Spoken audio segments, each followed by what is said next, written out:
At the office, Greg keeps making drawings instead of working. He has an image in his head of a beautiful place and a pretty woman, and they both feel very real. Greg's interrupted by a call from his daughter Emily, who first asks how he's dealing with a shoulder injury. After Greg confirms he's been taking his medication, Emily asks him to come to dinner to celebrate her graduation. However, Greg's relationship with his ex-wife isn't good and he's afraid he'll ruin the dinner. Instead, he offers to take Emily and her brother out the next day. Afterward, Greg calls the pharmacy to refill his prescription, but they tell him he's already exhausted all his refills. After taking his last medicine, Greg leaves for a meeting with his boss and doesn't see his wallet glitching on his desk.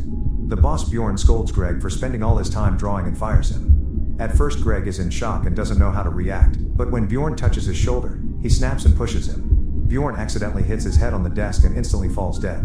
A panicking Greg considers some options, but the bathroom is occupied and the emergency exit would trigger an alarm. He decides to hang the body on the window using the shirt sleeves and covers it with the curtain. When the secretary comes in, Greg tells her that Bjorn never showed up and leaves. At the bar, Greg asks for a strong drink and notices that Isabel is watching him. Suddenly she starts making a strange hand gesture at him and announces that he's real because he isn't affected by her powers. Greg is confused by this, so Isabel waves her arm to make some objects fall from the waiter's tray.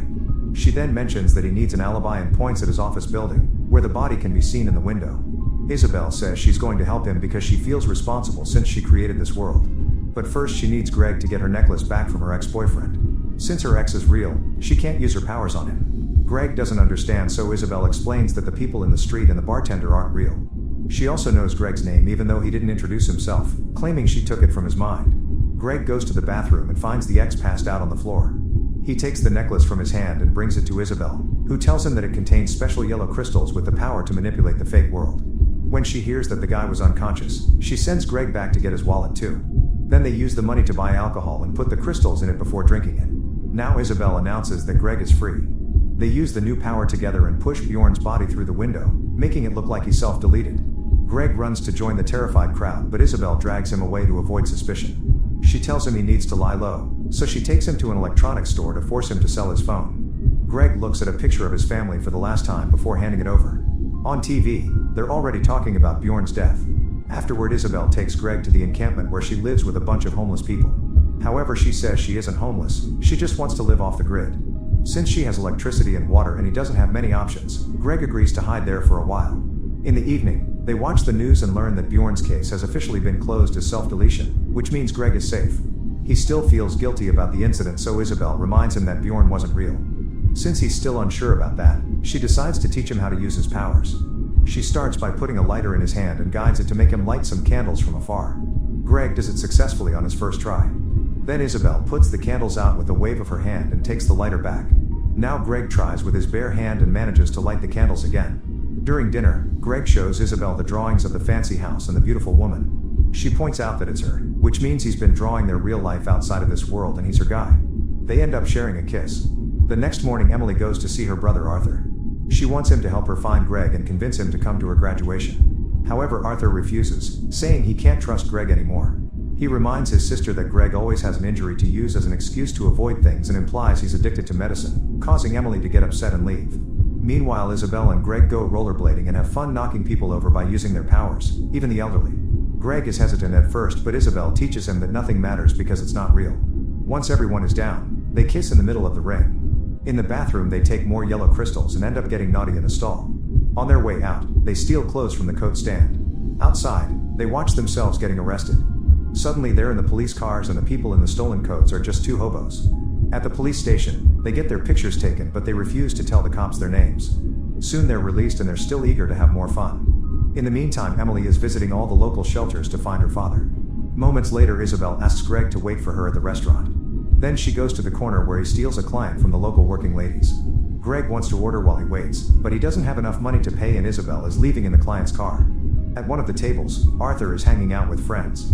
He notices his father's terrible situation, but he doesn't approach him. Greg waits outside for a while and an employee takes pity on him, so he gives him some expired food. At that moment, Isabel comes back and they eat together. In the evening, Isabel visits Kendo to ask him to refill her necklace with yellow crystals. Greg waits outside and is approached by a dealer, who tries to sell him some illegal substances. When Greg turns him down, the dealer shows him his rear as an insult. At the same time, Emily is searching the neighborhood because Arthur told him what he saw. Eventually, she finds Greg waiting for Isabel and tries to take him with her, worried about his current state of mind. Greg asks her to wait a little more and promises he'll go to her graduation, only for Emily to reveal she graduated 2 weeks ago. It seems Greg has lost track of time, but he still refuses to leave with his daughter. Defeated, Emily gives him her phone number and begs him to call her whenever he needs. After Emily leaves, Greg looks at the paper and realizes it's a picture of her graduation. Then Isabel comes back with more crystals and asks Greg to ignore Emily because she isn't real. As they walk away, another dealer begins following them in his van, threatening to shoot them for being in his neighborhood. Greg consumes too many crystals and uses his power to crush the van, only to then throw up. The next morning Greg wakes up in Isabel's place. Since she isn't around, he picks up his things and leaves. On his way out, a hobo throws a beer can at him, and Greg starts drinking this early. He finds a pay phone and tries calling Emily, but he only gets her voicemail. When he goes back to the encampment, Isabel freaks out because he left and claims she left a note. She also says that all the crystals were stolen. Isabel notices Emily's picture in Greg's pocket and cries because she thinks Greg is choosing a fake person over her. Greg swears he didn't see his daughter and an argument ensues. As she freaks out again, Isabel reminds Greg that he's being seduced by a simulation and admits it feels like she's losing him. When Greg mentions they should stop hanging out, Isabel slaps him and claims that they're soulmates. Greg snaps, pointing out that he's seen no proof of her story. Desperate to make him stay, Isabel opens a safe and takes out some blue crystals that she got from Kendo. Supposedly the blue crystals can kick them out of the simulation, although it's all theoretical. They need to take 10 each and Isabel has less than that, but she thinks they can take the chance. Using a special device, Greg consumes the blue crystals and suddenly wakes up in a new place. Inside a mysterious room, Greg finds himself wearing fancy clothes and connected to a big machine that contains a bunch of brains. There are other people connected to the machine, including Isabel, who is also waking up and looking perfectly healthy. A worried technician checks on them while calling them doctors, so Isabel assures him they're fine and they ejected the brain box on purpose.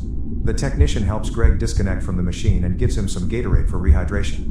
Noticing Greg's confusion, Isabel explains that in the simulation, only the volunteers connected to the machine are real. All the other people they saw were FGP or fake generated person. Then the technician confirms that he was able to save their reincarnations in the cloud.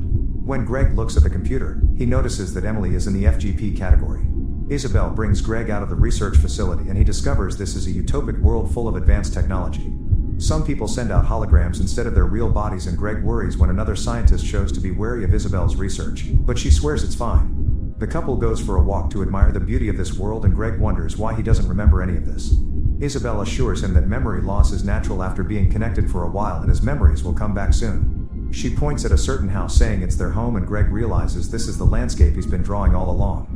While the couple spends a wonderful day together in this world, Emily desperately searches for her father in the other world to no avail. In the evening, Isabel worries because Greg's memory isn't back yet. She thinks it's her fault because she forced him to leave the simulation without the appropriate dosage. When she mentions that his memory may not come back, Greg says he doesn't care because he loves experiencing this place for the first time. He asks if it was always like this, so Isabel shares that this world used to be worse than the simulation because pollution killed people on the streets and poverty sank to a new level. 3 things helped make it better: synthetic biology, automation, and asteroid mining. Isabel then brings a machine called the Thought Visualizer, saying that he invented it. Anything you mention, the machine makes it appear on the screen instantly. With the illustrations from the visualizer, Isabel shares the story of this world. Synthetic biology fixed all the environmental problems, and the owner of the asteroid mining company made so much money that he gave lots of it away. Every person gets a base of $500,000 a year while the robots do all the chores. People started to have time to spend on all their passions, however they got used to it too soon and their lives became dull. This is why Isabel invented the brain box. By letting people experience the bad, they learn to appreciate the good. Greg thinks it works because he's having a mind-blowing experience in this world. Isabel reminds him they need to go back to the lab, but he convinces her to give him one more day to enjoy himself. The next day the couple goes sailing before attending a party, where they have lots of philosophical conversations with other scientists. In the evening, a doctor waits until Greg is alone to tell him that there are rumors of problems with Isabel's research. Greg assures him it's fine, but the man asks him to keep an eye on things because this could affect Isabel's reputation. After the guy leaves, Isabel comes to ask Greg what they talked about. Greg tries to pretend it was nothing, but Isabel snaps, accusing him of treating her like an idiot. She thinks nobody believes in her and they're all laughing at her behind her back. To calm her down, Greg swears he does believe in her. The couple then leaves the party, unaware that an Emily hologram is looking at them. The technician warns her not to go near Greg because he's unpredictable. That night, Greg dreams of the simulation. The next morning Isabel tells him that she wants to prove her experiment works and for that she needs more data, so they should get back in the box. Greg doesn't want to go back and tells her to publish what she has, which is already enough. She only agrees to do it after he says yes to being interviewed during the presentation. That night in a packed theater, Isabel presents her experiment with the name Bliss. She explains true bliss can only be achieved by understanding the contrast with the opposite state of mind. Greg is called to the stage and Isabel asks him a few questions. After he tells the crowd how great he feels, Isabel plays a video of his answers before entering the simulation, showing him to be bitter and frustrated. When she asks him if he's lacking anyone in his life now, Greg hesitates before seeing a hologram of Emily among the public. However, he still answers no. Isabel concludes her research by saying that a once frustrated man is now full of wonder. At the after-party, all the scientists approach Isabel to compliment her research. Greg keeps seeing Emily's hologram around and decides to follow it, noticing that the ugly streets of the simulation appear around her while she walks. He asks her if she's really there and she says yes before reminding him of his name and his children, claiming his head is not on straight. She's been to her tents and brought back the necklace with the yellow crystals. Emily shares an anecdote from her childhood and Greg is happy to realize that he remembers it. His daughter asks him to choose between the two worlds. A few men argue as they try to get to Isabel and they get aggressive, causing a guy to fall on a glass table. Then a bunch of protesters enter the building, causing total chaos. The noise makes Greg turn around and Emily disappears. Seeing Isabel stuck in the crowd with no way to leave, Greg decides to take the yellow crystal and uses his power to push the people back. Afterward, the couple rushes out of the building only to discover more chaos and riots outside with lots of people getting violent. The holograms are showing the poverty from the simulation, so Isabel concludes that taking fewer blue crystals has caused them to come to the real world with the simulation still in their brains. They can only fix it by taking the right amount of blue crystals, but they don't exist in the real world. Their only choice is to connect again. The couple makes it to the lab, where power is failing and the technician warns them it may be dangerous. Isabel ignores him and connects herself and Greg to the machine. Soon they wake up in the encampment, where it's raining heavily. They go to the bar to look for Kendo and when the bartender tries to kick them out, Isabel uses her power to kill him. Then she approaches a group at the table and grabs a man's hair while demanding to know where Kendo is. Another guy takes out a knife, so Greg rushes to calm everyone down. While Isabel keeps on interrogating the group, Greg is shocked to see Bjorn outside. He runs to him and demands to know what really happened, so Bjorn gives him some change and calls security. Isabel has to drag Greg away and reminds him that Bjorn isn't real, he just was rebooted. Afterward, Isabel buys pepper spray from the working ladies and manages to get a client. When she enters the car, she uses the spray on his face and Greg uses the chance to drag the guy out. The man tries to defend himself but Greg brings him down with a punch. After stealing the man's wallet, the couple leaves in the car and finds a gun in the glove box. Moments later they arrive at Kendo's place and Isabel threatens to shoot him if he doesn't give them blue crystals. Kendo agrees to cooperate and reaches for his pocket, so Isabel shoots him down thinking he's going for his gun. However, he actually has crystals in his pocket. Isabel doesn't feel guilty because even though Kendo is real, this won't kill him in the real world. Greg freaks out, feeling like she's making up the rules as she goes along. Suddenly the cops burst into the building, so Greg and Isabel rush upstairs to the roof. They manage to escape by taking the fire escape and reaching the stolen car. Meanwhile, Emily goes to find Arthur to ask for his help because the police has called her with the latest news. When the couple reaches the encampment, they get the device ready, only to discover that the blue crystals aren't enough again. While the police appear on the bridge, Isabel concludes that one of them must go back and the other must be stuck there forever. Greg refuses to stay here, so she hands him the device. However, he doesn't dare to leave her behind. Instead, he proposes a plan. Isabel can kill him so he'll wake up in the real world and she can join him by using the device. Isabel refuses to do so and admits she isn't sure Kendo is alive because it's the first time death has happened. As the police surround the encampment, the siblings arrive. Arthur doesn't follow Emily though, explaining he only came to support her and not their dad. Isabel has a breakdown and blames herself since she created this world, so Greg tells her that it's beautiful and he isn't leaving. Emily runs to the bridge and calls Greg, only to be dragged away by the police. Then Isabel looks at Emily's graduation picture and calls her beautiful. She kisses Greg before stepping out to distract the police while she uses the device to take the crystals. Since the cops go after her, Greg manages to sneak away from the encampment and escapes without being seen. He cries as he crosses downtown, finally coming to terms with what happened. Moments later, Greg is sitting with a support group and admits he has an addiction. It turns out all the simulation stuff was a hallucination caused by the illegal substances that Isabel and Greg took. They've been nothing but violent hobos all along. Eventually, Greg is clean enough to meet Isabel again.